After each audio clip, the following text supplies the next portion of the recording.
That Neil Batlivala has spent 7 years building a healthcare company that most of the tech industry has never heard of and that serves a patient population most of Silicon Valley ignores. But last month, that work put him at the center of something much bigger. His company, Pehel, announced on April 30th it had been accepted into Access, a Medicare program, as one of 150 participants chosen by the Centers for Medicare and Medicaid Services to test what AI-driven medical care could look like at federal scale. The program goes live July 5.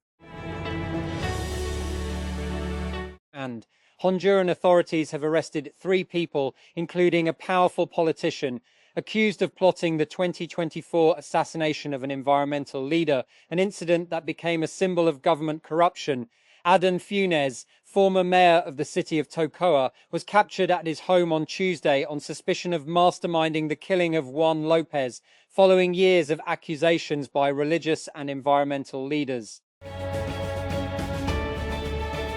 And in a United States court, OpenAI chief executive Sam Altman has rejected claims from fellow tech mogul Elon Musk that he betrayed the artificial intelligence company's original vision. Tuesday marked the start of Altman's testimony in a contentious trial unfolding in Oakland, California, between some of tech's richest and most powerful titans.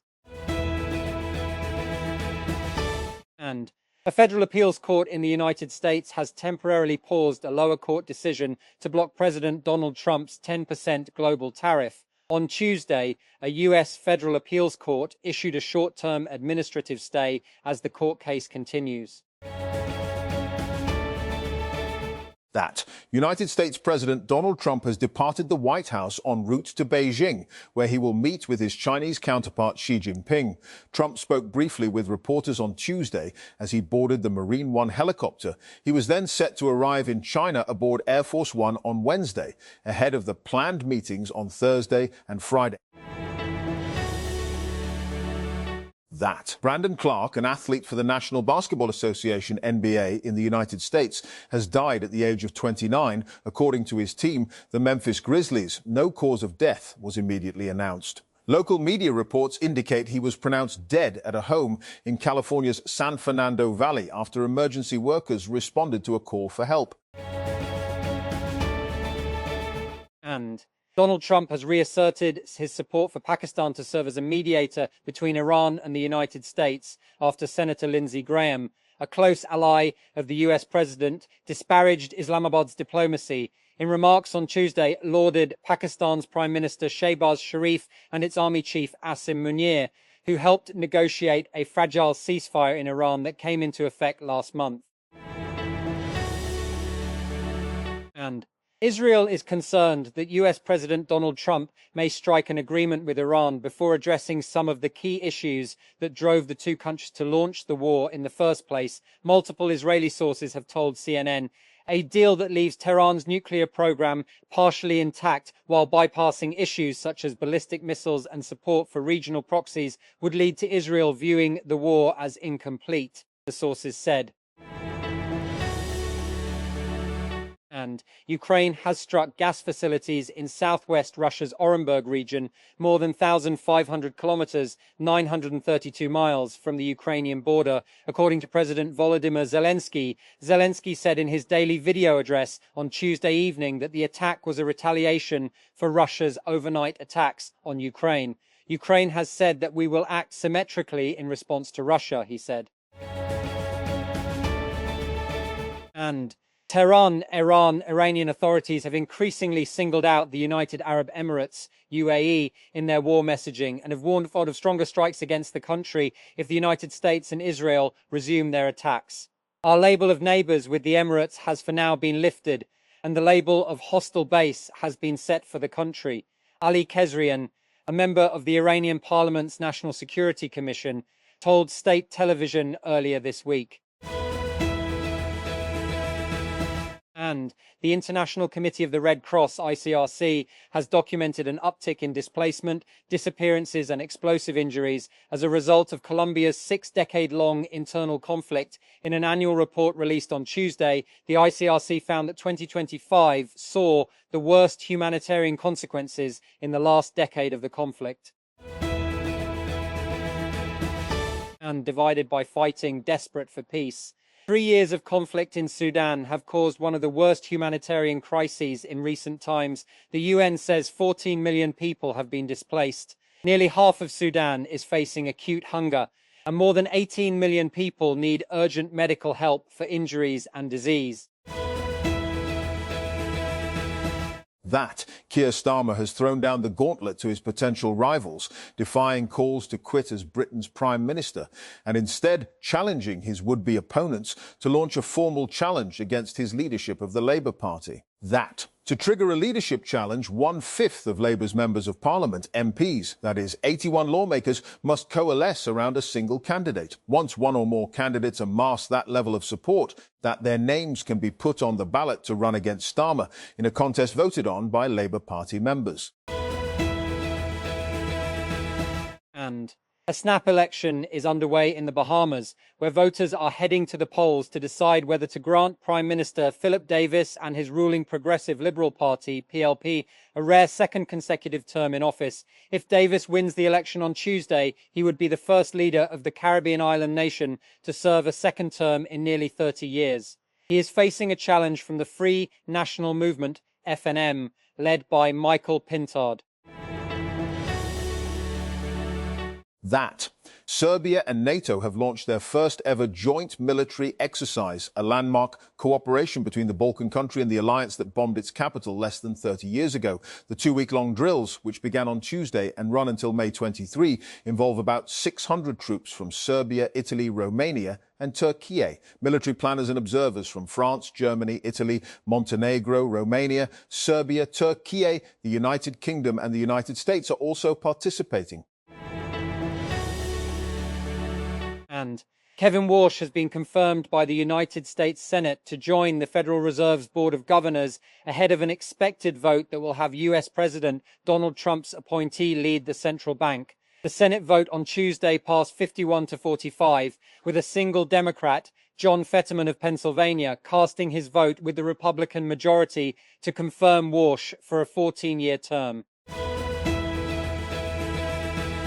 And the office of Hakeem Jeffries, the top-ranking Democrat in the United States House of Representatives, has released a fiery statement condemning a fellow lawmaker who endorsed a racist comment about him. Tuesday's statement came a day after US Representative Jen Kiggans appeared on a conservative radio talk show where she discussed the ongoing battle over redistricting in the state. And former Tesla executive Drew Baglino has quietly founded a heat pump startup, TechCrunch has learned. This is the second company founded by Baglino in the 2 years since he left Tesla. Sources confirmed the existence of the startup called Sardi Thermal Machines, and TechCrunch has reviewed company filings in Delaware and California. And early-stage venture firm A Capital on Tuesday announced a $450 million Fund 3.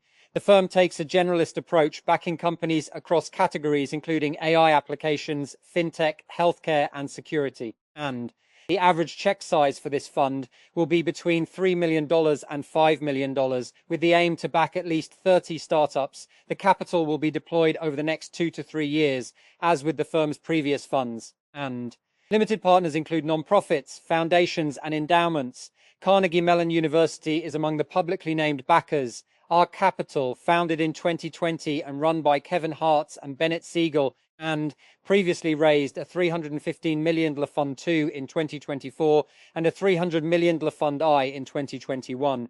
Hartz is a serial entrepreneur best known for co-founding Zoom, the international money transfer service PayPal, later acquired for $1 and $1 billion in 2015, and Eventbrite, the event ticketing platform that went public in 2018. That, Islamabad. The sisters of PTI founder and former Prime Minister Imran Khan and the Khyber Pakhtunkhwa Chief Minister were once again denied a meeting with the ex-premier at Adiala jail on Tuesday. Imran's sister, Alima Khan, told reporters that being denied a meeting was nothing but contempt of court, as they were not being allowed to meet Imran despite clear orders from the Islamabad High Court, IHC, that family meetings be arranged every Tuesday and Thursday. And Israeli airstrikes have killed at least 10 people in southern Lebanon, state media say, where a ceasefire has failed to stop the war between Israel and the Lebanese armed group Hezbollah. Overnight, 6 people were killed and 7 others were injured when a house in Kfar Dunin was hit, according to Lebanon's state-run national news agency, NNA. That federal prosecutors have filed criminal charges against the owner of the cargo ship Dali 2 years after the vessel struck Baltimore's Key Bridge, causing its collapse and killing 6 people. Synergy Marine, the company that operated the ship, along with one of its employees, has been charged with conspiracy, obstruction and misconduct, resulting in death, among other offences. An independent Israeli investigation has published harrowing details of systematic, widespread sexual violence by Hamas and other Palestinian armed groups during the attacks on the 7th October 2023 and against hostages. The 300-page report concludes that rapes, sexual assault and sexual torture were intended to maximize pain and suffering. And eBay has rejected a $56 BN takeover bid from the much smaller GameStop over financing doubts, calling the proposal neither credible nor attractive. eBay, which has roughly 4 times GameStop's market value, also underscored on Tuesday that its turnaround efforts under CEO Jamie Iannone have boosted growth, with its stock returning 201% since Iannone took the position 6 years ago. And as Kamala Harris weighs another run in 2028, the Democratic Party faces a split over Israel policy. A new report suggests it may have cost votes in 2024. With a base that has shifted dramatically, can the party keep up with what its voters now expect? In this episode...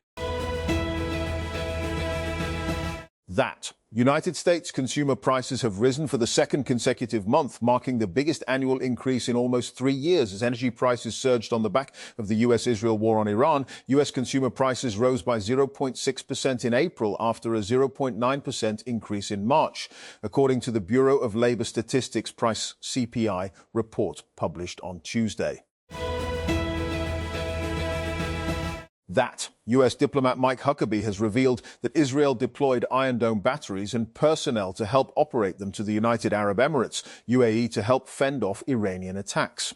The United States ambassador to Israel heaped praise on the UAE during an event in Tel Aviv on Tuesday, saying that Abu Dhabi serves as an example of strong ties between Israel and Gulf states.